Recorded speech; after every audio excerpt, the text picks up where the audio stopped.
Hello friends, welcome to my channel here at Techies. This is our React.js tutorial part 7. In this video, let me explain how to implement JSON Server REST API and also we can test using Postman tool. First, let me tell you what is JSON Server REST API. The JSON Server is a lightweight tool that lets you create the fake REST API from the JSON file in minutes. So basically, for using this JSON Server API, we no need to have any database. We can have one JSON file. That JSON file will act as the database. Okay, and also it is commonly used for front-end development, prototyping, testing, and learning API concepts without building a real backend.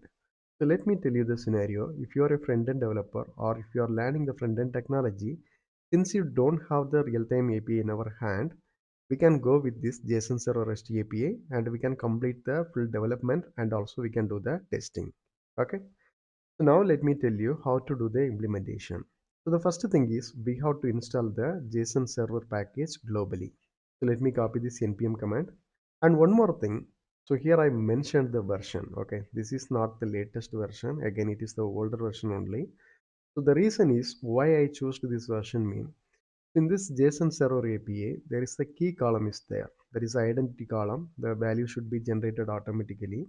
So up to this version, the identity column is the integer. After that, it is changed to string and they are putting some random number. So avoiding that, always I am recommending to use this version. So let me take the command prompt.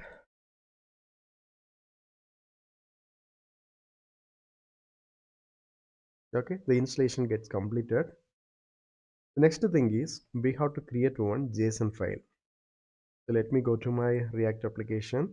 It is not only for the React, we can use in the Angular for all kind of UI application. We can use this technology. Okay.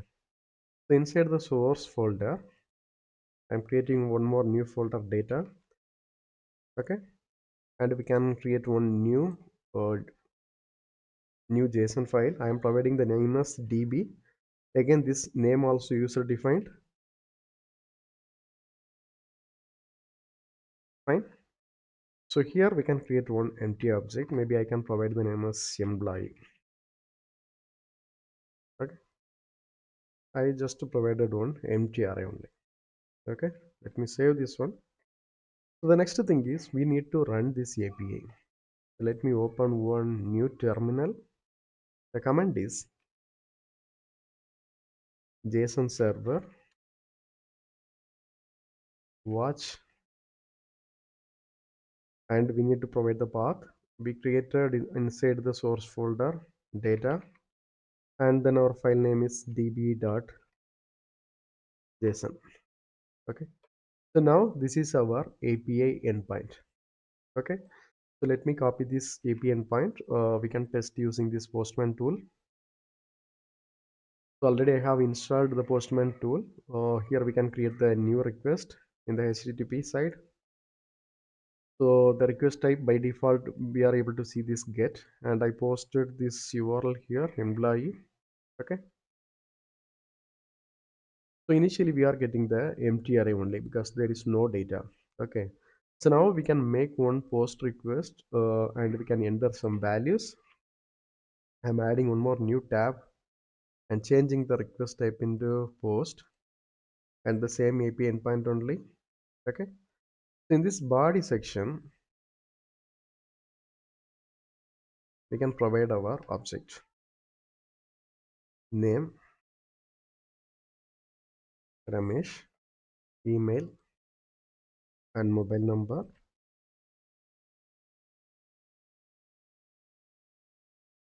So finally, we can include the salary.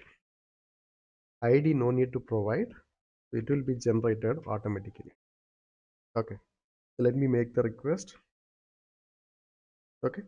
We got a response and see 201. It's created. Okay. So now if I'm executing this get API, we are able to see the single record and also see the new column ID is generated. The value is 1. So the same time, let me create one more request.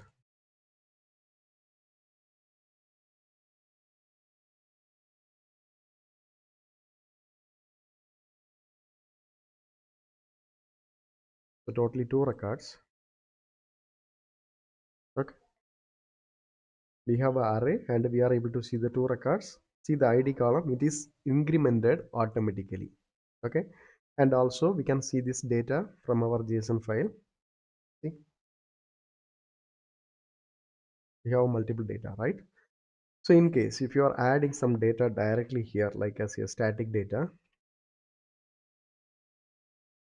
3,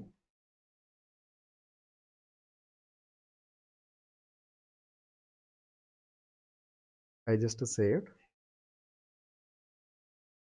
So now if I'm executing, we are able to see that data as well.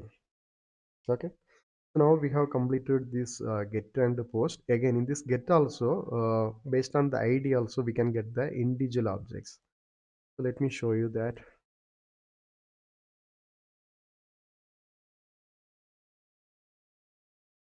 So now if I provide 1, we'll get the single object, right?